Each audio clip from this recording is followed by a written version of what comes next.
America Looks Abroad. This is the 42nd in a series of broadcasts presented by the staff members of the Foreign Policy Association. Today's subject is America Weighs Her Course. The speaker is Mr. William T. Stone, Vice President and Washington Representative of the Foreign Policy Association. Mr. Stone. Good afternoon. It must be apparent by now that the hour of crisis is at hand. In Europe, the great test of strength has begun as the Battle of Britain enters its decisive stage. Nazi Germany is massing troops and ships and barges and tanks along the coast from Norway to southern France, while across the Channel an army of 2 million men stands ready to defend Britain's shores. In the Mediterranean, Italy is launching a campaign against Egypt and the Suez Canal, the most vital spots in Britain's African empire and the key to control of the Near East. In the Far East, the struggle is also entering a critical period. Japan is pressing her demands upon the harassed government of French Indochina, with the double aim of launching a new spearhead of attack on China to the north and finding a foothold from which to press south towards the Dutch East Indies, the rich prize of southeastern Asia. Today, most Americans know only too well that they cannot be indifferent to the outcome of this gigantic conflict. We are no longer passive or unconcerned, as we were only a few months ago. On Saturday, Congress sent to the White House the first peacetime conscription bill in the history of this nation. During the last 90 days since the fall of France, Congress has authorized or appropriated over $10 billion for our own national defense. And this is more than we spent during the entire first year of American participation in the World War. Since repeal of the arms embargo last November, we have shipped hundreds of airplanes and tons of war materials, first to the Allies and then to Britain alone. 2 weeks ago, without asking the consent of Congress, President Roosevelt announced his sensational bargain with Great Britain, under which we secured the right to lease naval and air bases from Newfoundland to the coast of South America in exchange for 50 American destroyers. Military conversations with Canada are proceeding in Washington and Ottawa, and diplomatic conversations with Australia are taking place at the State Department. As the hour of decision strikes, many grave questions are being asked here in Washington as well as across the country. What does this new phase of the wars in Europe and Asia portend for America? What will be the effect of the far-reaching decisions we have already made? Is the naval-based bargain with Great Britain really an unwritten alliance, as some people say, or will it keep war further from our shores? These questions cannot be answered glibly or easily. No one is wise enough to foresee the future course of events or to prophesy the final outcome. But the first year of totalitarian war has taught us certain lessons which may have a bearing on its future course and on our own policy. In the first place, we have learned the meaning of total war, war which harnesses the entire resources of the nation, human as well as physical, for one end, victory. Half measures or limited intervention or passive resistance have proved ineffective against such totalitarian effort. In the second place, it is apparent that this conflict is more than a war between nations. In many respects, it is a revolutionary conflict or a civil war.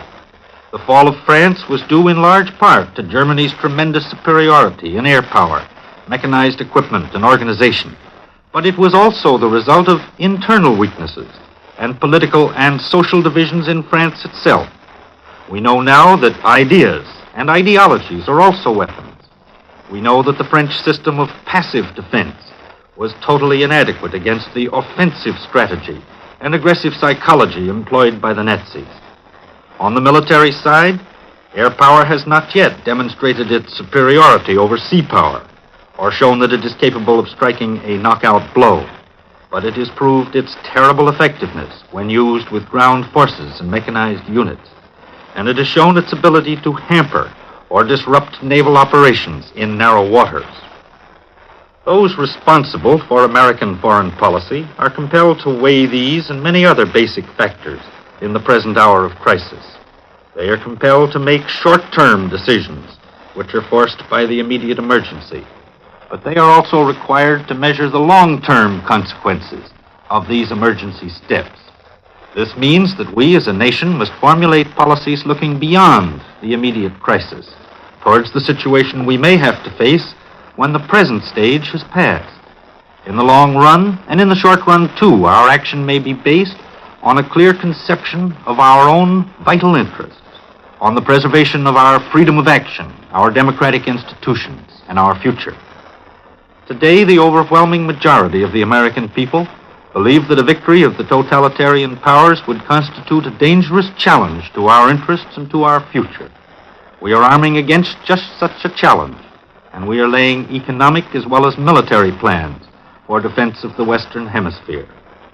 But the critical question is where and how we can best defend our interests. Can we defend them best on our own borders, or by trying to make the entire Western Hemisphere impregnable, or by carrying the fight far from our shores in an effort to defeat Germany in Europe? Up until now, it has been possible to aid Britain by measures short of war, without committing the United States to direct military intervention. The amendment of the Neutrality Act last November has already made this country a great overseas arsenal for the Allies. The 50 destroyers are on their way to Britain, and they may be a factor in the outcome of the present struggle. But they are not likely to be decisive in themselves. And many Americans are now saying that it would be better for the United States to go to war at once, rather than to face the kind of a world which would follow a Nazi victory. Groups of our citizens are urging us to stop Hitler now by an immediate declaration of war. Impressive arguments are advanced for and against this course. It is said that only by throwing our whole weight into the struggle can we be sure of avoiding the dangers of a German victory. Advocates of this course insist that our entry would have a tremendous moral effect on the British people and would prove a serious threat to the morale of Germany. On the other hand, it is pointed out by many military experts that the United States is not yet in a position to intervene decisively in the present military situation. We might use our fleet to support the British blockade of Europe, but our regular army and our National Guard are not yet adequate even for continental defense, much less to engage in military operations in Europe. Even if Britain is able to hold out, however, the fact remains that she has no base anywhere on the continent from which to defeat the great land forces of Germany in Europe.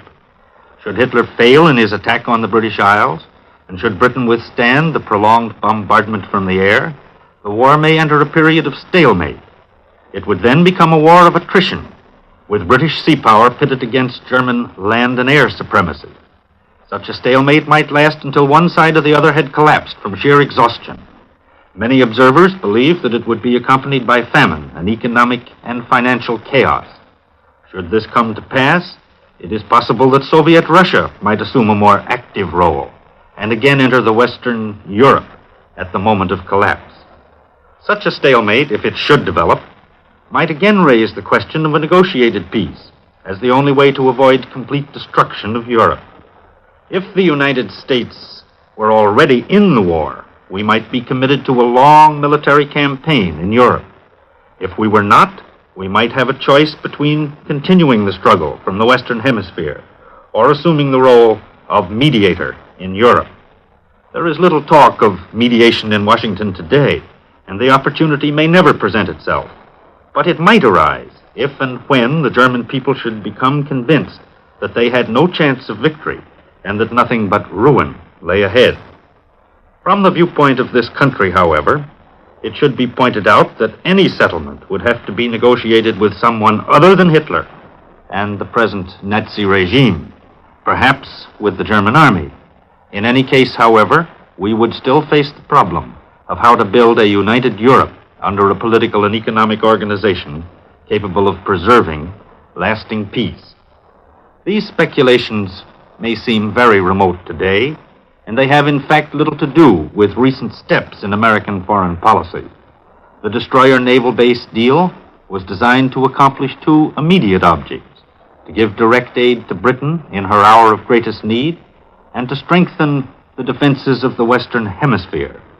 No one who has grasped the full meaning of this history-making bargain, however, will believe that it can be limited to these two immediate goals. Already there are indications that it may extend to the Far East. perhaps it is too soon to announce a return to a stronger American policy in the Pacific, for Washington may be compelled to move cautiously in the Far East, as long as the outcome in Britain remains in doubt. Nevertheless, the warning to Japan issued by Secretary Hull a few days ago, on September 4th, sounds a new note of firmness. This warning, you remember, followed a series of unconfirmed reports that Japan had delivered an ultimatum to the government of French Indochina, demanding the right to transport Japanese troops over the French-owned railway which runs from Haiphong to the Chinese border. If Japan should succeed in this effort, either by force or through an agreement with the local French authorities, she would be in a position to strike a dangerous blow at the armies of General Chiang Kai-shek in the province of Yunnan in China. She would also be in a better position to carry out her dreams of conquest in southeastern Asia. Now, Mr. Hull's statement of September 4th was not his first warning to Japan. It was similar to earlier statements of April 17th and May 11th, expressing the concern of the United States regarding the maintenance of the status quo in the entire Pacific, particularly in the region of Indochina and the Dutch East Indies. But this latest reminder, coming less than 48 hours after the naval base deal with Britain, carried far greater emphasis. It carried greater emphasis because of Prime Minister Churchill's pledge never to surrender the British fleet and the resulting decision in Washington to keep the American Navy in the Pacific. Other developments have served to underscore the possibility of parallel action by the two English-speaking nations.